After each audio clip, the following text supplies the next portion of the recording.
Di komputernya si Lukas ditemukan ada pencarian cara bagaimana menguburkan mayat. Ada pernah ditemukan pencarian itu di komputernya si Lukas ini. Halo friend, assalamualaikum warahmatullahi wabarakatuh. Ketemu lagi kita ya. Yang baru join, aku mau ngucapin selamat datang di channel YouTube aku Mega Vilo. Dan yang udah ngeklik video ini, aku mau ngucapin makasih banyak dan serani. And do not skip this video, karena video kali ini berasal dari negara kita, friend. Salah satu warga negara Indonesia yang sedang merantau di negara Inggris dan dikabarkan meninggal dunia, tapi jasadnya nggak ditemukan selama 14 bulan. Jadi gimana ceritanya? Tanpa berlama-lama, skoy, masuk kita check it out. Jadi wanita ini tuh bernama Erma Tati, friend, dan dia berasal dari Sumatera Barat, Sumatera nih, friend. Dan dia lahir pada tahun 1966 dan dia sering dipanggil dengan sebutan Tati sama teman-temannya. Jadi sekarang kita sebut dia Tati ya, biar sama kayak teman-temannya. Jadi Tati ini tuh berasal dari keluarga yang sederhana, friend, dan dia bercita-cita ingin menjadi wanita yang sukses untuk bisa membantu keluarganya. Dan pada tahun 1995 adalah nih, friend, turis yang datang dari Inggris lagi jalan-jalan ke Indonesia, kayak lagi melancong gitu, dan dia tuh backpackeran, friend. Ketemulah sama si Tati ini. Nama laki-laki ini adalah Jason Rogers. Nah, ketemu sama si Tati, kenalalah mereka. Dan di perkenalan mereka yang pertama ini, ternyata mereka sama-sama jatuh cinta. Fall in love in the first sight lah ya. Dan gak butuh waktu lama untuk gombal-gombalan. Tepatnya pada tahun 1996 mereka ini memutuskan untuk menikah, friend. Jadi kelamnya hanya 1 tahun gitu setelah mereka kenalan. Dan setelah menikah, Jason ini pun membawa Tati ya ke negaranya, ke Inggris. Pindahlah mereka ke sana, friend. Awalnya mereka hidupnya itu berpindah-pindah, friend, karena mengikuti pekerjaannya si Jason ini sebagai chef. Sampai akhirnya keuangan mereka semakin hari semakin membaik dan mereka memutuskan untuk membeli rumah di Guernsey, Wrexham di North Wales. Udah punya rumah sendiri, harusnya kan kehidupan mereka semakin baik kan? Ternyata enggak, mereka malah mulai sering berantem loh. Ternyata mempunyai uang yang banyak dan keuangan yang stabil membuat Jason ini beralih dengan perempuan lain. Ternyata si Jason selingkuh. Sampai pada puncaknya pada tahun 2003 mereka memutuskan untuk berpisah, dan pada tahun 2006 mereka resmi bercerai. Di sini hidupnya Tati itu udah mulai nggak karuan, friend. Udahlah dia tinggal di negara orang sendirian, dan malah ternyata suaminya memilih wanita lain dibanding dia. Dia pun ngerasa gagal gitu loh untuk menjalani hidup. Dan pada tahun 2007 Tati ini memutuskan untuk pindah ke salah satu flat yang masih berada di daerah Guernsey ini, friend. Dan di lingkungan tempat tinggalnya ini, Tati ini tuh terkenal sebagai wanita yang ceria, ramah, punya banyak teman, dan juga populer, friend. Dan ada nih satu sahabat yang deket kali sama dia, friend, namanya Hannah Sabrun. Gegara kawannya inilah, friend, yang membuat hidupnya Tati ini tuh kayak semangat lagi gitu loh, karena mungkin selalu disupport sama temennya kan. Dan memang bener sih, support system itu tuh sangat dibutuhkan dalam hidup. Akhirnya menjelang tahun 2008, Tati ini mulai menyusun hidupnya lagi, friend. Semangat lagi dia ya kan. Pokoknya banyak lah ya harapan-harapan yang sudah kembali tersusun rapi di hidupnya si Tati ini. Dah masuk nih di tahun 2008. Pada 3 Januari 2008, Tati ini tuh nelpon bapaknya lah, friend, di kampung yang bernama Sabri Jalil. Sekedar bertukar kabar gitulah, friend, nanya keadaan gimana, kesehariannya gimana. Dan memang hubungan si Tati dengan keluarganya di kampung ini tuh memang bener-bener baik gitu loh, selalu terjalin dan sering berkomunikasi juga. Dan Tati ini tuh punya kebiasaan gitu loh, friend. Jadi kalau misalnya apapun yang dia lakuin, dia selalu menulis di buku hariannya. Dia suka nyata dan menulis apa aja yang dia lakukan, dan juga dia berhubungan sama siapa aja, dan bahkan semua nomor-nomor telepon dari teman-temannya dia catat di situ loh, friend. Dan semua jadwal yang dia lakukan sehari-hari ada di buku itu. Misal besok dia tuh mau ngapain. Kayak misalnya nih, besok dia tuh mau belanja bulanan gitu kan. Nah, dia catat tuh, besok aku mau belanja bulanan gitu kan. Nah, perginya sama siapa? Misalnya dia sama temen nih. Aku pergi sama si ini, nomor teleponnya segini. Dan misalnya nih dia menghubungi si orang itu, pasti dia catat juga, dia menghubungi ke nomor ini di jam segini gitu. Kayaknya Tati ini emang orangnya tuh detail gitu ya. Dan pada tanggal 5 Januarinya di 2008 ini, masih awal-awal tahun, dia ini punya janji, friend, untuk makan siang di rumah sahabatnya si Hannah tadi. Dan kebetulan Hannah Sabrun ini juga menikah dengan orang Indonesia, tapi kebalikan sama dia. Kalau dia ceweknya yang orang Indonesia, kalau sahabatnya tadi cowoknya yang orang Indonesia, suami si Hannah tadi. Dan Tati ini juga punya rencana untuk membawakan makanan khas Indonesia pas mereka makan siang nanti gitu. Dah masuk kita ke tanggal 5 Januarinya ya.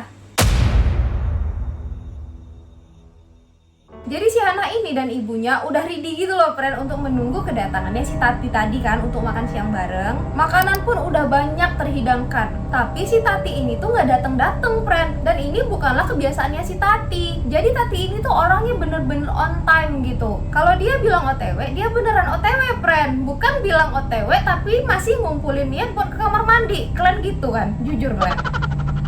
Dari tunggu-tunggu lah kedatangan si Tati ini ya kan, tapi nggak kunjung juga. Si Hannah ini udah mulai khawatir nih friend, ada rasa kok agak beda ya si Tati kali ini gitu kan. Nah dia coba lah itu telepon berkali-kali, di telepon terus, tapi nggak diangkat-angkat friend sama si Tati ini. Dan si Hannah ini juga cerita ke mamanya. Biasanya mah kalau misalnya si Tati ini nggak bisa, pasti dia bilang nggak pernah loh dia kayak gini, nggak pernah tiba-tiba ngebatalin janji tanpa ada kabar, nggak pernah dia. Ini tuh agak aneh gitu. Diceritainnya kan ke si mamanya tentang kekhawatirannya dia ini. Dan ibunya Hannah ini pun mulai khawatir juga lah ya kan diceritain anaknya kayak gitu kan. Akhirnya mereka berinisiatif untuk mendatangi rumahnya si Tati. Karena udah berjam-jam ditungguin gak datang-datang, memang beneran aneh gitu. Jadi mereka ini tuh takut gitu loh friend kalau tiba-tiba ternyata si Tati ini sakit atau misalnya tiba-tiba pingsan di rumahnya. Karena ternyata si Tati ini tuh dalam proses diet. Dan takutnya dietnya tuh ekstrim gitu karena badannya juga udah mulai kurus sekali. Jadi beneran khawatir nih si Hannah ini. Dan akhirnya mereka memutuskan untuk mendatangi flatnya si Tati. Dan pas nyampe nih di flatnya si Tati, diketok lah ini kan sama si Hannah. Tati, assalamualaikum. Tat, ini Hannah. Halo, ada yang kau di dalam, Tati? Gak ada yang nyaut, friend. Beneran hening, gak ada yang nyaut sama sekali. Lagi diketok ya kan. Tati, aku loh ini Hannah. Halo, Tat, gitu kan. Gak ada juga yang nyaut nih kan, friend. Nah, tengoknya tuh ada jendela di situ kan. Nah, diintip sama dia kayak gini kan. Gak ada yang kelihatan, kosong rumahnya tuh friend. Mereka mau masuk, cuman kunci nggak ada ya kan. Akhirnya mereka itu meminta bantuan lah ke polisi di Wrexham itu. Kan kalau minta tolong polisi kan nggak boleh sembarang sepele masalah gitu kan. Cak, kalian ulangi. Nggak boleh sembarang sepele masalah kayak gitu. Ngerti nggak kalian? Cak lah tanya. Ngerti nggak kalian? Mereka itu meyakinkan polisi lah friend kalau misalnya keadaan Tati ini tuh bener-bener mencurigakan gitu kan, dan bener-bener janggal. Dan hebatnya polisi di sana tuh ngeladenin loh friend, dan diusut beneran sama polisinya. Pada saat itu juga polisi langsung berangkat ke flatnya si Tati. Karena pintu si Tati ini dikunci, ya nggak ada jalan lain selain didobrak sama polisi kan. Dor gitu, masa gitu sih bunyi dobrakan, pokoknya dobrak gitu kan. Pas kebuka, keadaan flatnya si Tati ini tuh sangat normal sekali friend, tidak ada yang mencurigakan sama sekali loh. Hanya saja Tati nggak ada di situ, selebihnya normal, nggak ada yang mencurigakan friend. Dan setelah dicek ke semua ruangan, polisi menemukan ada satu struk yang bekas belanjaan dari supermarket friend. Pada tanggal 4 Januarinya itu. Berarti kemarin ya, sebelum si Tati ini hilang di tanggal 5-nya. Dan tanpa membuang waktu, polisi pun langsung mendatangi supermarket itu dan melihat CCTV-nya. Bener friend, ada si Tati di situ lagi belanja dan dalam keadaan baik-baik saja. Dan selain bon itu, polisi juga menemukan ada buku catatannya si Tati tadi. Dan gegara buku itu diketahui kalau terakhir kali Tati ini tuh nelpon seorang pria yang bernama Lukas Respondek. Jadi habis belanja, Tati ini nelpon si Lukas. Dan gak pakai lama, polisi pun langsung mendatangi si Lukas untuk ditanyai. Oke, kenalan dulu kita sama si Lukas ini. Jadi Lukas ini adalah seorang imigran yang berasal dari Polandia, berusia 26 tahun dan sekarang menetap di Inggris. Lukas ini tuh udah menikah friend dan mempunyai 2 anak. Jadi Lukas sama Tati ini tuh mereka best friend. Dan Tati juga pernah menampung anak dan istrinya si Lukas ini waktu mereka pertama kali nyampe di Inggris. Jadi pada tanggal 4 Januari itu si Lukas ini tuh baru pulang friend dari Polandia. Jadi mereka itu lagi liburan sekeluarga ke Polandia, pulang negara lah mereka ini kan ke Polandia. Dan pada saat itu yang pulang pada tanggal 4 Januari itu yang ke Inggris hanya si Lukas saja. Jadi si Lukas pertama kali pulang ke Inggris sendiri, sementara istri dan anaknya ditinggal karena mereka masih pengen liburan lebih lama lagi gitu kan di negaranya sendiri. Dan begitu nyampe Inggris, si Lukas ini mendatangi flatnya si Tati untuk ngasih oleh-oleh. Wajar dong kan sebagai teman dekat yang pulang dari negaranya terus mungkin bawain oleh-oleh dan pengen dikasihkan pada saat itu juga. Datanglah nih kan si Lukas ke flatnya si Tati. Terus pas pulang ternyata si Tati ini tuh mau ketemuan sama temannya. Nah si Lukas ini memberi tumpangan sama si Tati friend. Dan si Tati ini tuh diturunkan di pinggir jalan. Itulah kata si Lukas terakhir kali dia ngelihat si Tati.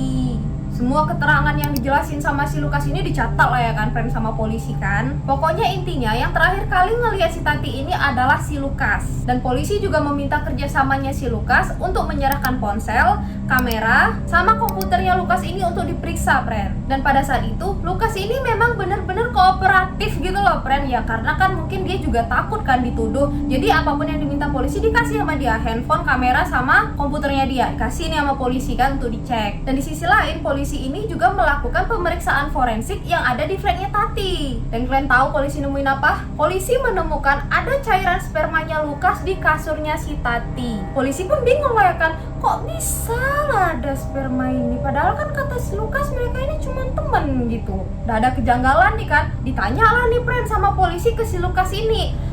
Begini Lukas, tadi kami sudah mendapatkan hasil forensik dan kami menemukan ada pula nih sperma kau di atas ranjangnya si Tati. Kok bisa pula kayak gitu? Oh lah pak, iya pernah memang aku ngelakuin hubungan sama istriku. Waktu itu si Tati lagi gak ada di rumah tuh. Oh gitu? Dikonfirmasi lah nih kan friend sama polisi ke istrinya si Lukas. Dan istrinya Lukas juga mengakui dan membenarkan hal tersebut. Tapi walaupun udah dikonfirmasi nih sama istrinya, polisi ini tuh masih curiga gitu loh ke si Lukas ini. Dan masih ditelusuri penyebab hilangnya si Tati ini. Dan kecurigaan polisi ini tuh semakin kuat friend. Karena di komputernya si Lukas ditemukan ada pencarian cara bagaimana menguburkan mayat. Ada friend ditemukan pencarian itu di komputernya si Lukas ini. Polisi juga mengecek kartu kreditnya si Lukas loh. Dan menemukan bukti bahwa si Lukas ini tuh pernah membeli koper, sekop, terpal, lakban, dan senter. Polisi langsung mikir dong, ini alat-alat ini tuh bisa ngebawa mayat sama nguburin mayat. Ngapa dia beli? Dan polisi juga tahu kalau Lukas ini berbohong soal hubungan dia sama Tati. Karena polisi menemukan foto-foto seksi dari Erma Tati di kameranya Lukas, friend. Dan setelah ditelusuri lagi, ternyata memang benar friend, mereka itu punya hubungan spesial dan bahkan itu udah lama. Rupanya mereka ini tuh pernah sama-sama kerja di pabrik susu dan keju. Dan pada saat itu si Lukas ini tuh kerjanya sebagai pemotong keju friend. Dan dari sinilah mereka ketemu. Dah bukti udah banyak nih kan. Polisi pun langsung menangkap Lukas. Lukas nih udah nolak ya kan, berkali-kali tuh enggak Pak, bukan aku. Ya polisi mana peduli, tetap tuh si Lukas ditangkap. Tapi gak lama Lukas ini tuh dibebaskan friend. Dan ketebak lah sama kalian gara-gara apa kan? Gara-gara bayar uang jaminan. Iya pinter. Tapi tenang friend, investigasi tetap berjalan. Hingga memasuki musim gugur tahun 2008, titik terang tuh belum ada ditemukan. Ditanyain Lukas pun tetap gak ngaku. Dan pada saat itu polisi sebenarnya udah punya asumsi kalau Tati ini tuh udah meninggal friend, dibunuh sama si Lukas ini. Tapi mana jasadnya kan? Tapi polisi gak mau nyerah. Tetap polisi ini nyari tahu friend, sampai meminta bantuan kepada siapa aja yang bisa memberi informasi nih. Bahkan polisi juga mau ngasih reward sebanyak 100.000 pound sterling atau sekitar 1,8 M lah kalau dirupiahin, bagi siapa aja yang punya informasi tentang hilangnya si Tati ini. Tapi semua usaha polisi ini itu nihil friend, gak ada. Secuil laporan pun gak ada yang masuk. Akhirnya polisi memutuskan untuk mengadakan surveillance operation, alias memata-matai gerak-gerik si Lukas ini kan sepanjang hari. Dan pastinya Lukas ya tak tahu. Dan gara-gara ini polisi akhirnya tahu kalau si Lukas ini sering sekali mengunjungi salah satu lahan kosong di wilayah Erdik friend. Dan lokasi ini tuh gak begitu jauh dari Wrexham gitu. Aduh, hujan friend, maaf lah ya kalau suaranya itu agak terganggu. Nah polisi itu sebenarnya udah yakin nih friend, kayaknya jasadnya si Tati itu dikubur di lahan ini. Tapi berhubung lahannya itu sangat besar sekali dan luas, polisi itu nggak tahu nih di mana tepatnya si Lukas ini tuh ngubur jasadnya si Tati. Masuk di tahun 2009 udah. Pada bulan Maret 2009, polisi ini buat jebakan, friend. Polisi ini eceknya itu mau melakukan penggalian besar-besaran di lahan kosong di Erdik tadi, friend. Polisi eceknya udah tahu lah, friend, di mana lokasi tepatnya mayat Tati ini tuh dikuburkan. Dan rencana ini tuh diliput sama seluruh media kota Wrexham. Jadi disebarin besar-besaran gitu loh, friend, di seluruh penjuru kota agar pada tahu kalau bakalan ada penggalian besar-besaran gitu. Dan jebakan polisi ini tuh berhasil, friend. Begitu mendengar berita ini, Lukas langsung panik. Dan malamnya, Lukas ini tuh langsung mau memindahkan mayatnya si Tati tadi ke tempat lain. Tapi rupanya badan si Tati ini tuh udah membusuk, friend. Ya iya kan, meninggalnya Januari 2008. Pada saat ini tuh udah tahun 2009, di bulan Maret lagi. Berarti udah berapa lama itu? Januari, Februari, Maret, April, Mei, Juni, Juli, Agustus, September, Oktober, November, Desember, Januari, Februari, Maret. 15 loh. 15 bulan, friend. Apa tak membusuk lah badannya kan? Kayaknya si Lukas ini tuh takut, friend, buat mindahin jasadnya si Tati dalam keadaan yang udah kayak gitu. Bentukannya udah kayak apa ya kan? Udah frustasi dia, akhirnya dia menyerahkan diri ke kantor polisi. Terus diakui semua sama dia? Enggak, belum. Masih ada drama lagi nih, friend, yang bahkan polisi pun greget gitu lihat dia. Jadi dia bilangnya ke polisi tuh gini, friend. Pada tanggal 4 Januari itu yang mereka ketemu, yang si Lukas datang ke flatnya Tati, si Tati ini tuh ikut pulang ke rumahnya si Lukas. Ngapain? Gak tahu aku. Menurut ceritanya si Lukas, pokoknya si Tati pada saat itu ikut ke rumahnya si Lukas ini. Dah nyampe nih di rumahnya si Lukas kan, pergilah si Tati ini ke kamar mandi. Dan pada saat di kamar mandi, si Tati ini tuh tiba-tiba pingsan dan meninggal. Mungkin karena sakit lah pak, gak tahu aku, pokoknya bukan aku yang membunuh. Gitu menurut kesaksiannya si Lukas. Nah karena dia ini panik dan takut juga ketahuan sama istrinya kalau ada wanita yang meninggal di rumahnya. Pada saat itu kan istrinya masih di Polandia kan. Akhirnya dikuburkannya aja jasad si Tati tadi di lahan kosong yang ada di Erdik tadi. Pokoknya kata dia Tati meninggal bukan karena dia yang bunuh, tapi karena sakit. Itu aja terus yang dibilangnya berulang-ulang, friend. Ya jelas lah, polisi pun ngerasa gak masuk di akal sama penjelasan si Lukas ini. Kurasa pun orang yang kurang pintar gak percaya sama apa yang dia bilang. Dan akhirnya Lukas pun tetap menjalani persidangan dan dihukum penjara seumur hidup. Yang mana pada saat itu Lukas masih berusia 27 tahun. Nah, masih muda kali kau Lukas. Tapi udah pandai kalau ngebunuh orang. Dan menurut polisi, Lukas ini tuh ngebunuh si Tati karena marah sama Tati yang memaksa Lukas untuk menceraikan istrinya dan menikahi si Tati. Dan jasadnya Erma Tati yang sudah membusuk ditemukan polisi pada bulan Maret 2009, sekitar 14 bulan setelah masuk laporan hilangnya Tati. Dan bulan April 2009, jasadnya Tati diterbangkan ke Payakumbuh untuk dimakamkan oleh keluarganya di kampung halaman. Dan pada tahun 2010, Duta Republik Indonesia untuk Inggris menyerahkan penghargaan kepada 30 anggota polisi Wrexham atas keberhasilan mereka mengungkap kematian Erma Tati Rogers yang mengenaskan. Duh, gimana ya perasaan keluarganya pas nerima jasad itu ya? Aku yang ngilu. 14 bulan hilang, pas ketemu udah dalam keadaan busuk. Ya Allah. Dah, friend, selesai cerita kita. Dan jujur aku salut kali nih sama polisi yang ada di Wrexham, yang dari awal Gegara temannya curiga itu kan, ditanggepin langsung sama polisinya, langsung ke rumahnya, gak ada disepelein dari awal, bener-bener langsung dicari tuntas gitu loh. Harusnya di semua tempat pun polisi tuh harus kayak gini, harusnya sat-set gitu loh. Karena masalah sepele pun bisa jadi besar hanya karena dibiarkan saja.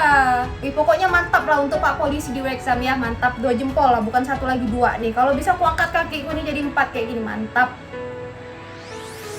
Dah gitu aja friend cerita kita kali ini. Gimana menurut kalian nih? Gimana tanggapan kalian? Coba kita sharing di kolom komentar ya. Dan gak bosan-bosan aku bilang semoga kita selalu didekatkan dengan orang-orang yang baik. Dan pastinya kita harus jadi orang yang baik dulu. Dibalas gak dibalas urusan nanti lah. Yang penting kita jadi orang yang baik dulu ya friend. Dan segitu aja ceritaku kali ini. Semoga friend-friend aku semuanya suka. Yang udah nonton videoku sampai akhir, makasih ya. Kalau gitu aku pamit dan sampai jumpa di video selanjutnya. Bye-bye. Assalamualaikum warahmatullahi wabarakatuh.